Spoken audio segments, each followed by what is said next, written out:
Assalamualaikum warahmatullahi wabarakatuh. Perkenalkan, nama saya Putri Adelima dengan PM 20150063. Saya dari Prodi Kokosan Informatika. Di sini saya akan menjelaskan sedikit tentang pengembangan perangkat lunak menggunakan metode Agile atau Agile Software Development. Jadi ini saya jelaskan untuk memenuhi mata kuliah perkembangan perangkat lunak saya. Di video kali ini yang akan kita bahas yaitu mengenai pengembangan perangkat lunak dengan cepat atau rapid, metode Agile, prinsip-prinsip, penerapan serta kelemahan metode Agile. Yaitu yang pertama, pengembangan perangkat lunak dengan cepat atau rapid. Pengembangan perangkat lunak cepat adalah salah satu kebutuhan penting untuk sistem perangkat lunak. Bisnis beroperasi dengan cepat. Perubahan kebutuhan yang cepat menjadikan sulit sekali untuk membuat kebutuhan perangkat lunak yang stabil. Perangkat lunak harus berevolusi dengan cepat untuk memenuhi kebutuhan bisnis dengan yang cepat berganti. Pengembangan spesifikasi, desain, dan implementasi dilakukan secara berselang-seling. Sistem dibangun dengan urutan versi di mana pemangku kepentingan terlibat dalam evaluasi tiap versi. Kemudian antarmuka atau GUI dibangun menggunakan IDE atau Integrated Development Environment atau kakas grafis. Kemudian kedua yaitu metode Agile, yang dimana ketidakpuasan akan metode desain tahun 1980-an dan 90-an menyebabkan kelahiran metode Agile. Metode Agile memiliki karakteristik yaitu 1. Fokus pada kode daripada desain, berbasis kepada pendekatan iteratif, dan penyelesaian perangkat lunak dengan cepat dan berevolusi dengan cepat untuk memenuhi perubahan kebutuhan pengguna perangkat lunak. Kemudian menghilangkan biaya ekstra atau overhead pada proses perangkat lunak dan merespon dengan cepat perubahan kebutuhan tanpa kerja ulang yang terlalu banyak. Kemudian prinsipnya adalah yang satu, prinsipnya yaitu keterlibatan pengguna, yang dimana artinya adalah pengguna harus ikut terlibat dalam proses pengembangan. Peran mereka adalah untuk menyediakan dan memberi prioritas terhadap kebutuhan sistem baru dan evaluasi iterasi pada sistem. Kemudian prinsip yang kedua yaitu menyelesaikan bertahap. Artinya di mana perangkat lunak dibangun secara bertahap dengan pengguna ikut menggunakan atau menentukan kebutuhan yang termasuk dalam setiap tahapan. Kemudian prinsip ketiga yaitu fokus pada orang bukan proses, yang dimana artinya keahlian dan kemampuan tim pengembangan harus dimanfaatkan. Anggota tim harus diberi kebebasan dan menentukan cara bekerja mereka sendiri. Kemudian mengakomodasi perubahan, yaitu mengantisipasi kebutuhan sistem akan perubahan sehingga membantu desain sistem yang dapat mengakomodasikan perubahan. Kemudian menjaga kesederhanaan, yang dimana fokus kepada kesederhanaan perangkat lunak yang sedang dibangun, mengurangi secara aktif kompleksitas dari sistem.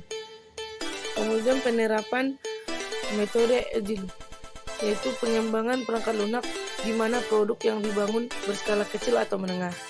Pengembangan sistem di mana ada komitmen jelas dari pengguna untuk ikut terlibat dalam proses pengembangan perangkat lunak, dan tidak ada banyak aturan luar dan regulasi yang mengandung mempengaruhi perangkat lunak.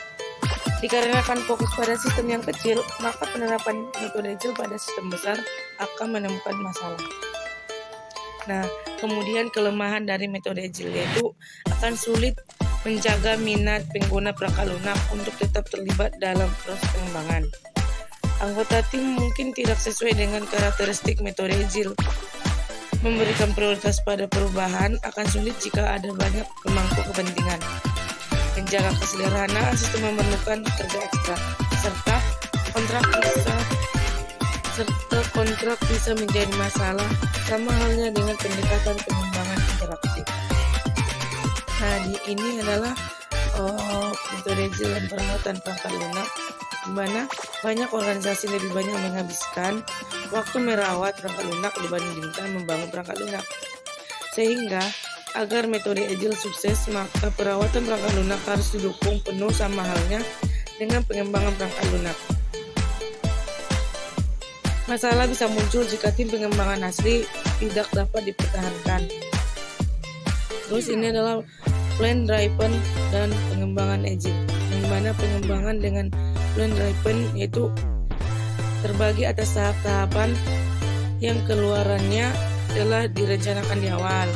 Sementara pengembangan dengan agile yaitu spesifikasi, desain, implementasi, dan uji coba dilakukan secara berselang. Keluaran dari proses pengembangan ditentukan melalui proses negosiasi selama proses pengembangan perangkat lunak. Ini dia plan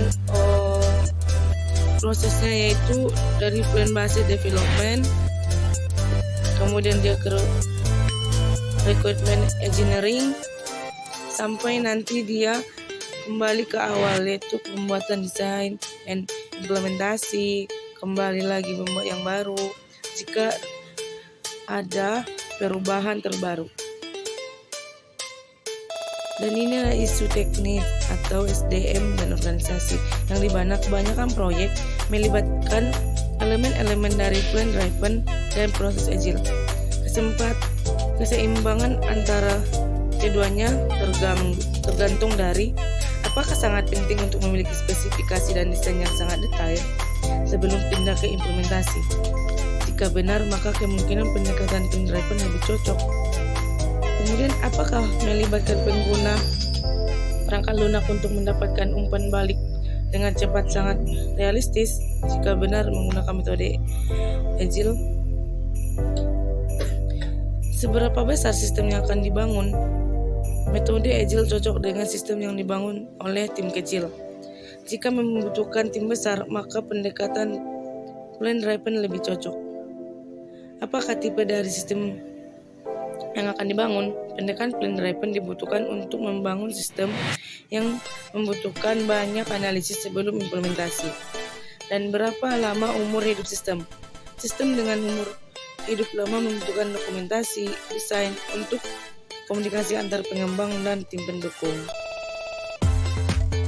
Nah, ini dia yang terakhir, yaitu teknologi apa yang tersedia untuk mendukung pengembangan sistem. Metode agile tergantung pada kapas berkualitas untuk mengakomodasi desain dan yang berevolusi. Bagaimana organisasi tim pengembang? Jika tim pengembang tersebar, maka seluruh dokumen desain perlu dibuat untuk berkomunikasi. Yang terakhir yaitu seberapa bagus kualitas desainer dan programmer di tim pengembang. Metode agile membutuhkan kualitas individu yang lebih tinggi. Baiklah teman-teman, mungkin sekian video yang bisa saya berikan. Jika ada kesalahan saya mohon maaf. Semoga video kali ini bermanfaat. Saya akhiri. Assalamualaikum warahmatullahi wabarakatuh.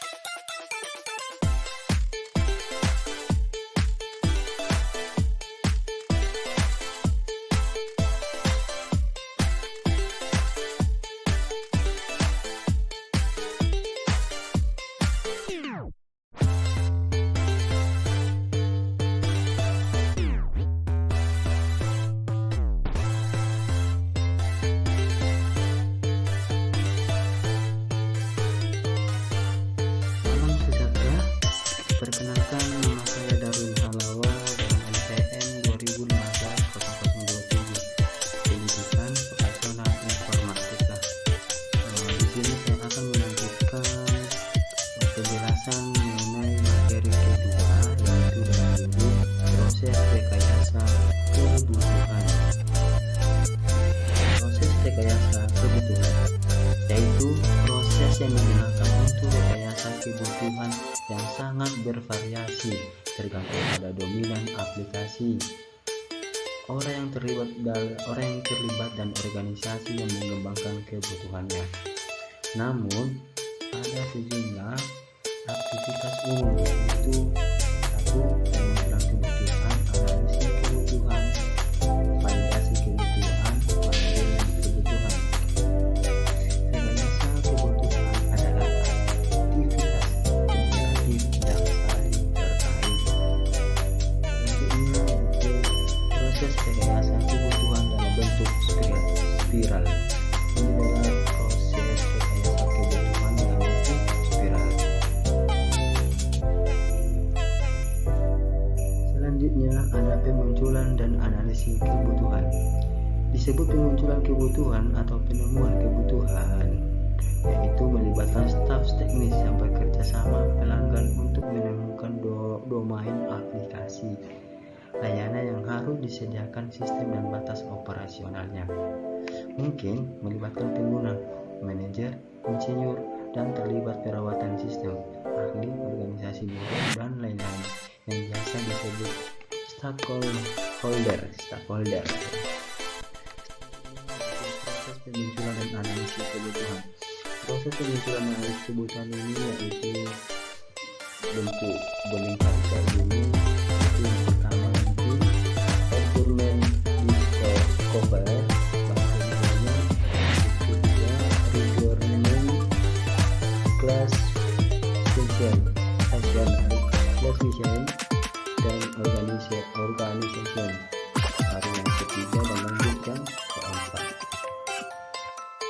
Oke, lanjut aktivitas proses. Aktivitas proses yang pertama yaitu penemuan kebutuhan, yaitu berinteraksi dengan stakeholder untuk menemukan kebutuhan mereka. Kebutuhan bermain juga ditemukan pada tahap ini. Selanjutnya ada klasifikasi dan penyusunan kebutuhan. Mengumpulkan kebutuhan yang terkait dan menyusunnya dalam kluster yang koheren. Penyusunan prioritas dan negosiasi, yaitu menyusun prioritas kebutuhan yang menyelesaikan konflik kebutuhannya. Selanjutnya ada spesifikasi kebutuhan, yaitu mendokumentasikan kebutuhan dan memasukkan ke tahap spiral yang selanjutnya. Sini ada masalah pada pemunculan kebutuhan. Yang pertama yaitu stakeholder tidak tahu apa yang sebenarnya diinginkan. Kedua, stakeholder mengekspresikan kebutuhannya dengan istilah mereka yang tidak dimengerti pengembangannya. Selanjutnya ada stakeholder yang berbeda bisa mengalami konflik kebutuhannya. Yang selanjutnya ada faktor organisasi dan politik dapat mempengaruhi kebutuhan sistem. Yang terakhir ada kebutuhan berubah selama proses analisa atau stakeholder baru muncul dan lingkungan bisnis berubah. Yang selanjutnya ada penemuan kebutuhan. Yaitu penemuan kebutuhan ini yaitu proses pengumpulan informasi tentang sistem yang ada dan yang dibutuhkan serta pemilihan kebutuhan pengguna dan sistem informasi tersebut. Interaksi dengan stakeholder mulai dari manajer hingga regulator eksternal. Selanjutnya ada stakeholder sistem manajemen pasien RSC rumah sakit, RSC pasien yang informasi disimpan dalam sistem. Kedua, dokter yang bertanggung jawab memeriksa dan merawat pasien. Yang ketiga ada perawat yang mengatur konsultasi dan memberikan sejumlah perawatan. Dan selanjutnya ada resepsionis yang mengelola janji konsultasi pasien. Yang terakhir ada staf IT yang bertanggung jawab dan menginstal merawat pasien. Ini adalah stakeholder sistem manajemen pasien RSC di rumah sakit. Selanjutnya ada proses penemuan kebutuhan, yaitu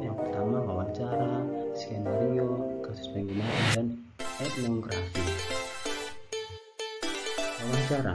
Wawancara kok wawancara, yaitu wawancara formal dan informal dengan stakeholder yang merupakan bagian penting dalam proses rekayasa kebutuhan itu. Jenis wawancara, yaitu yang pertama ada wawancara tertutup pada pendaftar pertanyaannya. Ada wawancara terbuka di mana berbagai masalah didapatkan dari stakeholder. Selanjutnya ada wawancara efektif, yaitu suatu berpikirnya terbuka, hindari menemukan asumsi awal dan dengarkan stakeholdernya. Yang kedua ada dorong orang, yang diwawancarai untuk berdiskusi, berarti artinya di sini untuk didorong orang agar bisa diwawancara dan berdiskusi. Yang terakhir ada praktik wawancara. Biasanya lakukan antara wawancara terbuka dan tertutup. Selanjutnya wawancara baik untuk memahami melakukan stakeholder dan bagaimana menyelesaikan interaksi dengan sistem. Wawancara tidak tahu untuk memahami kebutuhan domain. Pengembang tidak memahami teknologi domain tersebut.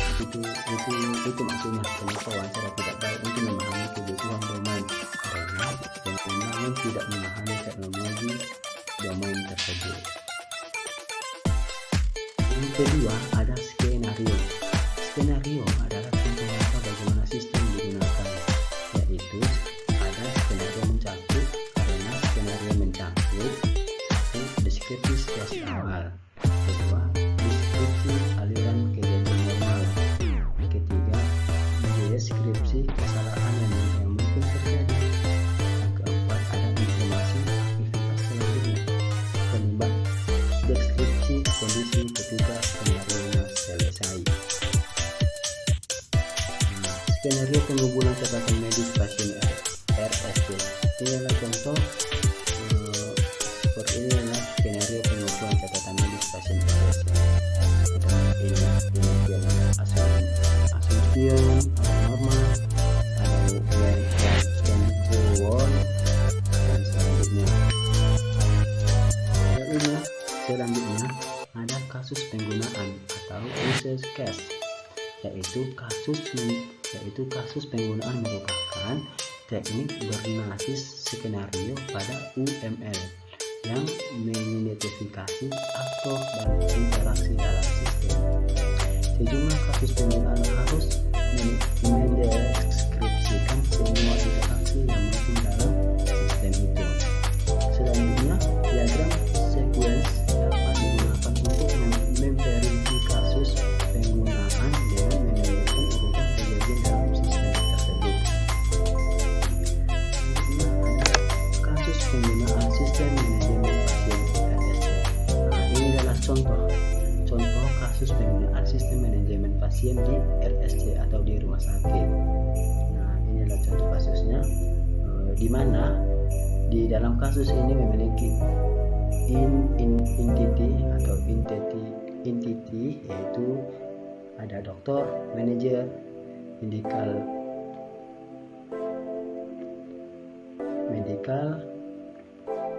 ada nurse, di mana medical ke register pasien, kemudian ke view personal info, kemudian manager, export pasien, kemudian ke dokter, kemudian ke nurse. Nah, begini adalah kasus penggunaan sistem manajemen pasien di selanjutnya ada etnografi, yaitu ilmuwan sosial mengamati dan menganalisis bagaimana orang berpikir. Sehingga mereka tidak perlu menjelaskan pekerjaannya. Faktor organisasi dan sosial penting mungkin diamatinya. Selanjutnya ada ruang lingkup etnografi, yaitu kebutuhan didapatkan dengan mengamati bagaimana orang bekerja, bukan bagaimana seharusnya mereka bekerja. Selanjutnya kebutuhan didapatkan dari kerjasama dan kesadaran akan aktivitas orang lain. Yang ketiga ada etnografi efektif, untuk memahami proses yang ada, bukan untuk mengidentifikasi fitur baru yang harus ditambahkan ke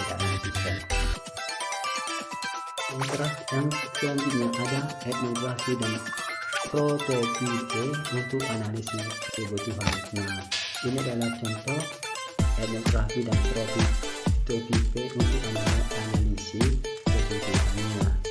Nah, yaitu etnografi analisis, baru selanjutnya ke retrieving managing, baru ke fungsi etnografi, baru selanjutnya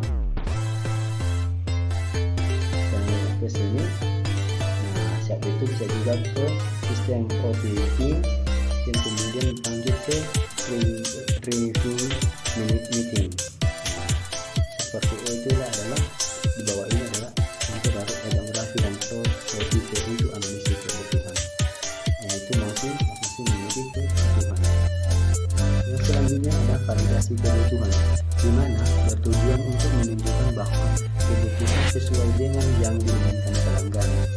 Yang kedua, biaya kesalahan definisi kebutuhan yang sangat tinggi, sehingga validasi sangat penting.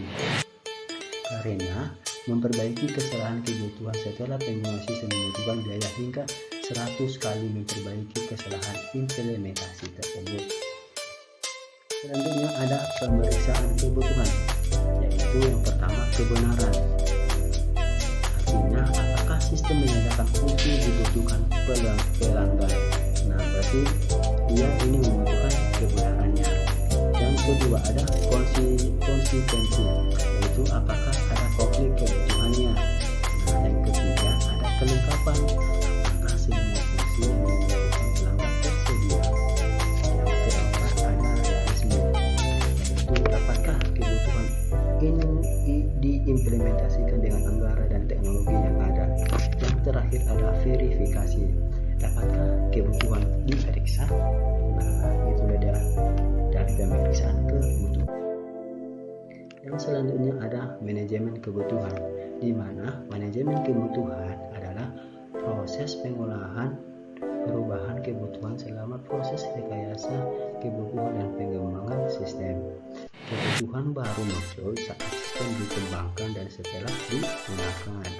Yang terakhir ada Anda perlu melacak kebutuhan dan merawat hubungan antara kebutuhan yang saling tergantung satu sama lain hingga menilai efek perubahan kebutuhan. Yang selanjutnya ada perubahan kebutuhan, bagaimana lingkungan bisnis yang terus berubah setelah proses instalasi, yaitu selanjutnya adanya perangkat lunak baru atau perubahan prioritas bisnis dapat mengubah kebutuhan sistem. Orang yang membayar pengembangan sistem dan pengguna sistem biasanya berbeda. Pelanggan menentukan kebutuhan karena batas anggaran dan organisasi yang mungkin bertetangga dengan kebutuhan pengguna.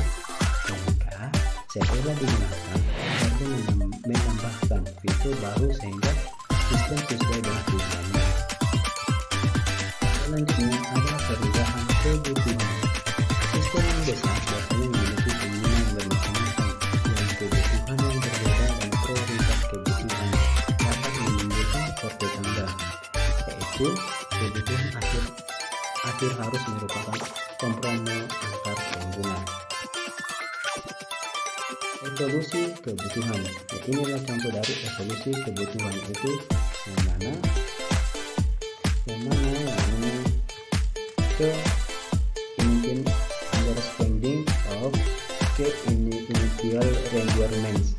Lalu setelah ke sini baru muncul ke sini, lalu ke sini lalu ke time.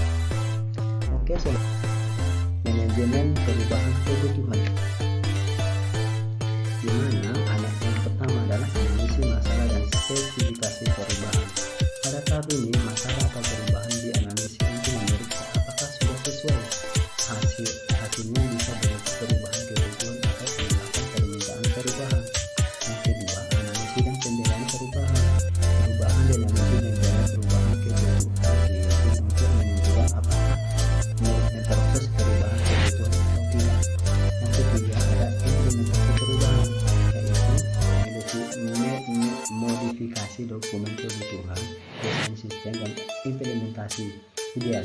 dokumen di organisasi kembali sehingga perubahan dapat diimplementasi dengan mudah.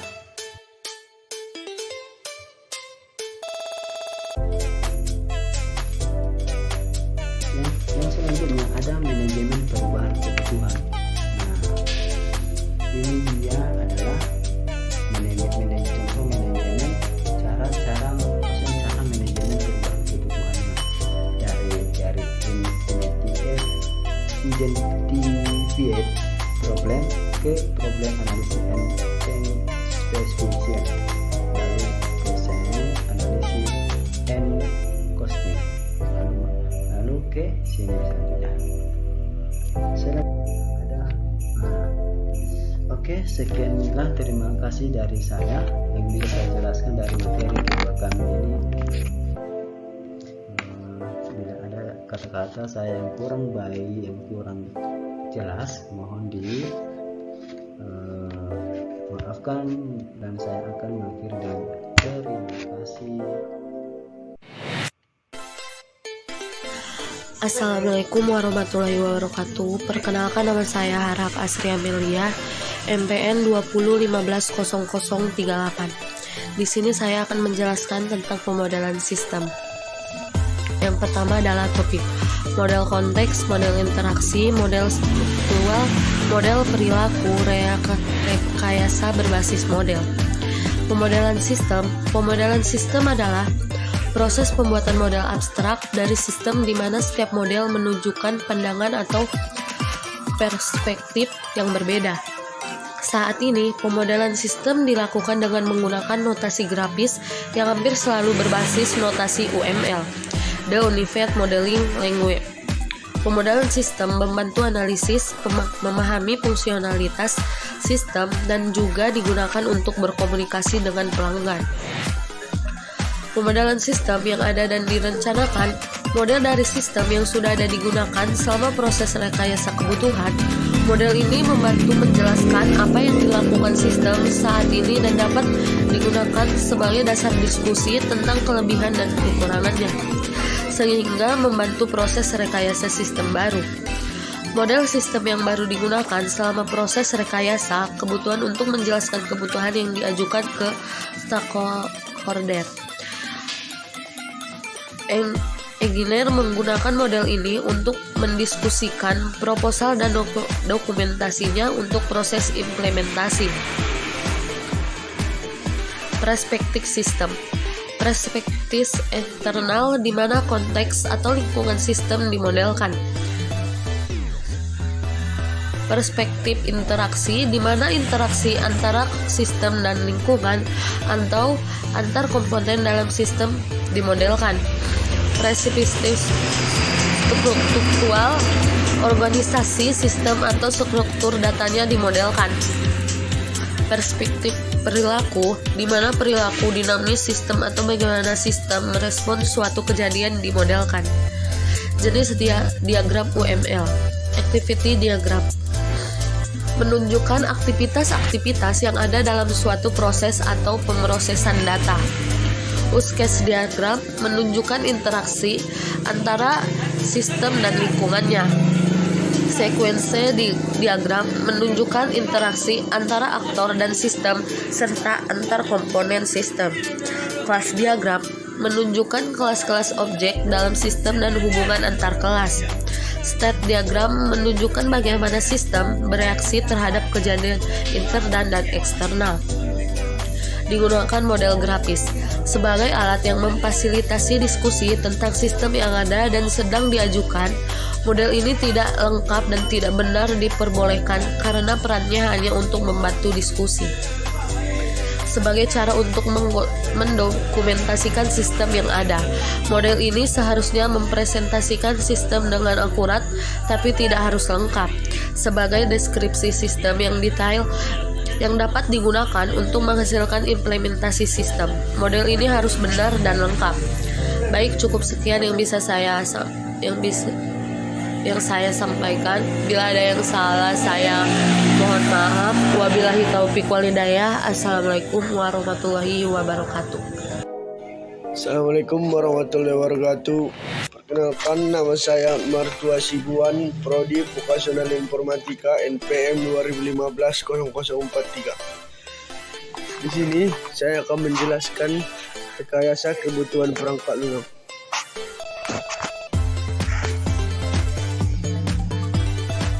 Topik yang kita bahas yaitu yang pertama adalah kebutuhan fungsional dan non-fungsional.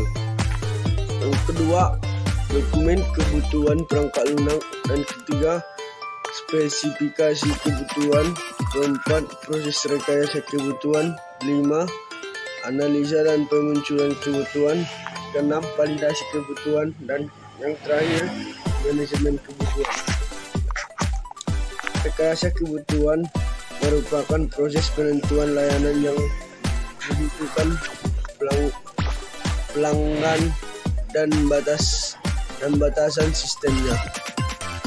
Apakah kebutuhan itu? Kebutuhan mencakup abstraksi layanan dan batasan sistem sehingga fungsi matematis mendetail. Requirement abstract atau DAPIS seperti yang di bawah ini. Jenis-jenis kebutuhan yaitu yang pertama adalah kebutuhan pengguna, dan yang kedua adalah kebutuhan sistem.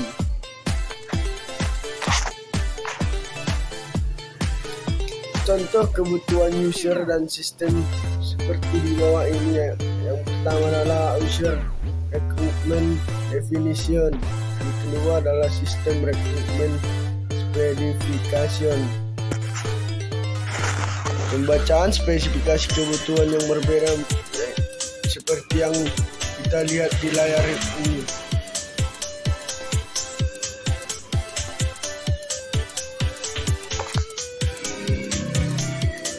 Kemudian kita lanjutkan membahas kebutuhan fungsional dan non-fungsional. Kebutuhan fungsional berisi layanan yang harus disediakan sistem bagaimana sistem bereaksi terhadap suatu input dan bagaimana sistem berperilaku dalam situasi tertentu. Kemudian kebutuhan non-fungsional yaitu batasan layanan atau fungsi yang ditawarkan sistem, misalnya batasan waktu, batasan polis pengembangan, dan lain-lain. Kemudian kebutuhan domain, batasan sistem berdasarkan domain operasinya. Kebutuhan fungsional bisa mendeskripsikan fungsionalitas atau layanan sistem tergantung pada jenis perangkat lunak pengguna dan jenis sistem di mana perangkat lunak digunakan. Kebutuhan fungsional pada sistem manajemen pasien RST. Pengguna harus dapat mencari daftar janji di semua tipe. Sistem harus dapat menghasilkan daftar pasien yang membuat janji setiap hari untuk setiap klinik. Kemudian ketidaktepatan kebutuhan. Masalah akan muncul ketika kebutuhan tidak ditentukan dengan tepat. Kebutuhan yang ambigu mungkin diartikan berbeda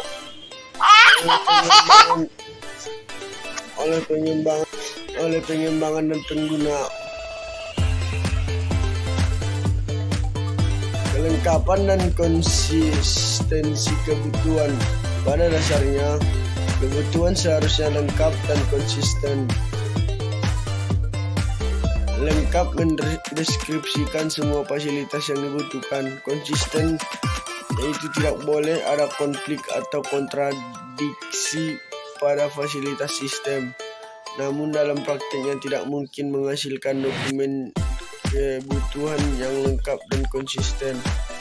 Kebutuhan non-fungsional. Kebutuhan ini mendefinisikan profesi sistem dan batasannya, misalnya ketangguhan waktu respon, kemampuan alat, dan lain-lain. Implementasi kebutuhan non-fungsional. Kebutuhan non-fungsional dapat mempengaruhi keseluruhan arsitektur sistem.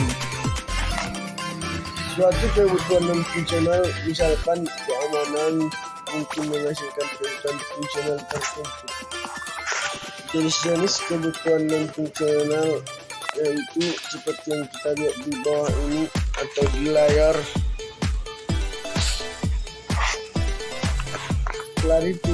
Klasifikasi kebutuhan non-fungsional. Pertama, kebutuhan produk, yang kedua kebutuhan organisasi, dan ketiga atau terakhir kebutuhan eksternal. Contoh kebutuhan non-fungsional manajemen pasien RSUD seperti yang kita lihat di layar. Ukuran untuk menentukan kebutuhan non-fungsional juga bisa kita lihat di layar.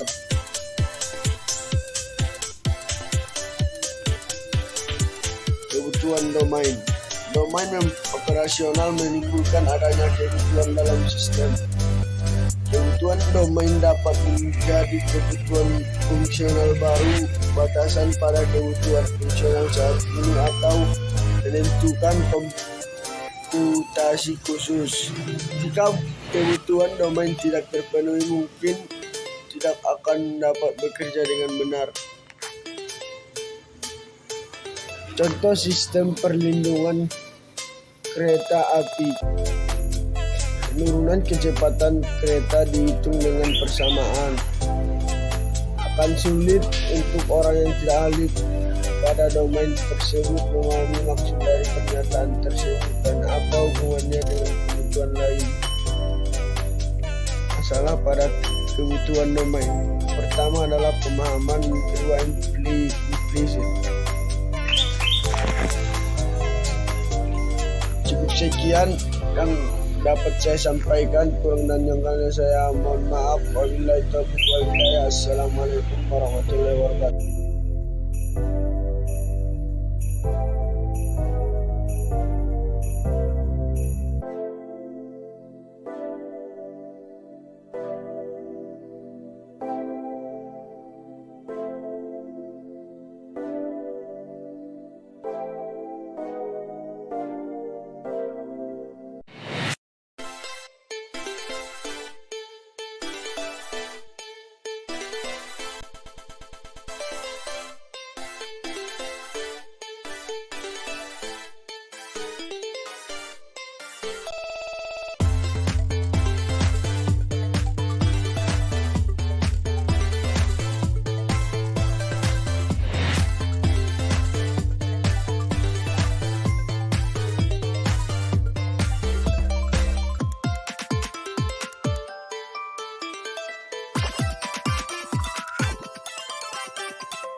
Assalamualaikum warahmatullahi wabarakatuh. Perkenalkan, nama saya Rin Prayoga Harahap, NPM 20150073, Prodi Vokasional Informatika 4A. Baiklah, di sini saya akan menjelaskan sedikit tentang materi rekayasa perangkat lunak ataupun RPL, yaitu tentang dokumen kebutuhan perangkat lunak. Dokumen kebutuhan perangkat lunak adalah pernyataan resmi pengembangan tentang kebutuhan sistem dan harus mencakupi kebutuhan pengguna dan kebutuhan sistem, bukan dokumen perancang. Sebisa mungkin harus bisa menjelaskan apa yang harus dilakukan sistem, bukan bagaimana melakukannya. Kebutuhan dan metode EGIL. Banyak metode EGIL yang menyatakan bahwa membuat dokumen kebutuhan hanya akan menghabiskan waktu karena kebutuhan berubah dengan sangat cepat, sehingga dokumen tersebut menjadi ketinggalan zaman. Metode EGIL seperti XP menggunakan rekayasa kebutuhan bertahap dan mengekspresikan kebutuhan dalam bentuk cerita pengguna. Adapun dari dokumen kebutuhan pengguna ialah seperti yang di bawah ini, seperti sistem customer, manager, sistem engineer, sistem test engineer, sistem maintenance engineer. Variasi dokumen kebutuhan. Variasi dokumen kebutuhan ada 3. Yang pertama, informasi yang ada dalam dokumen kebutuhan tergantung pada jenis sistem metode pengembangan yang digunakan. Sistem yang dikembangkan secara bertahap biasanya memiliki detail yang lebih sedikit di dalam dokumentasi kebutuhannya. Standar dokumen kebutuhan misalkan ada standar IEEE. Standar ini sering digunakan untuk mendefinisikan kebutuhan pada proyek rekayasa sistem yang besar.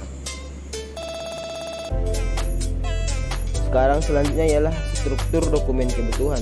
Struktur dokumen kebutuhan ialah seperti yang di bawah ini, yaitu chapter dan caption. Seperti contoh capture-nya: preface, introduction, glossary, user requirement definition, sistem arsitektur. Selanjutnya ialah struktur dokumen kebutuhan. Struktur kebutuhan sama kayak tadi ini, chapter dan description, yaitu dimana chapternya terdiri sistem requirement specification, sistem model, sistem evaluation, appendix, dan index. Selanjutnya ialah spesifikasi kebutuhan. Spesifikasi kebutuhan merupakan proses menulis kebutuhan pengguna dan sistem ke dalam dokumen kebutuhan. Kebutuhan pengguna harus dapat dimengerti pengguna dan pelanggan yang tidak memiliki latar belakang teknis. Kebutuhan sistem dibuat lebih rinci dan mungkin mencakup informasi yang lebih teknis. Kebutuhan bisa menjadi bagian kontrak pengembangan sistem. Oleh karena itu penting untuk membuatnya selengkap mungkin. Selanjutnya ialah kebutuhan dan perancangan. Pada prinsipnya, kebutuhan menjelaskan apa yang dilakukan sistem, sedangkan desain menjelaskan bagaimana sistem melakukannya. Pada prakteknya, kebutuhan dan desain tidak dapat dipisahkan, yaitu arsitektur sistem dirancang untuk menyusun kebutuhan. Sistem dapat beroperasi dengan sistem lain sehingga menghasilkan kebutuhan baru. Pengguna arsitektur khusus untuk memenuhi kebutuhan non-fungsional bisa jadi merupakan kebutuhan domain. Cara menulis spesifikasi kebutuhan sistem ialah seperti kotak yang ada di bawah ini, yaitu tergantung dua, yaitu notation dan description, yang dimana notationnya yaitu natural language, structural natural language, Machine descriptive language, graphic notation, mathematical specification. Selanjutnya ialah spesifikasi bahasa alamiah. Kebutuhan dapat dituliskan menjadi kalimat bahasa alami yang dilengkapi dengan diagram dan tabel. Digunakan untuk menulis kebutuhan karena ekspresif, intuitif, dan global sehingga kebutuhan dapat dimengerti pengguna dan pelanggan. Petunjuk penulisan kebutuhan.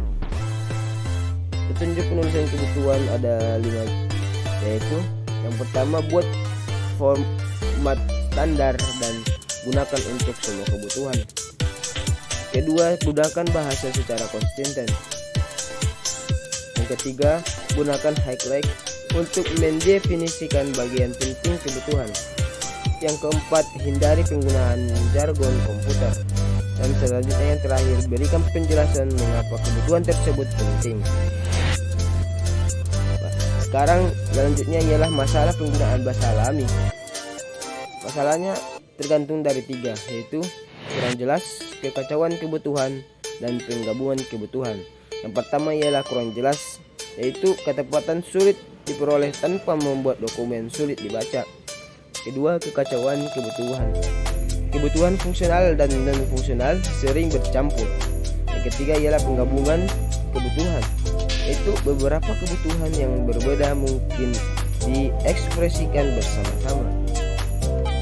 Contoh kebutuhan dengan bahasa alami untuk sistem pompa insulin, yaitu terdapat yang pada kolom di bawah ini. Selanjutnya ialah spesifikasi terstruktur.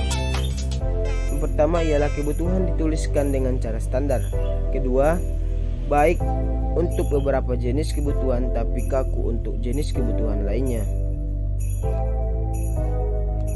Selanjutnya ialah spesifikasi berbasis formulir.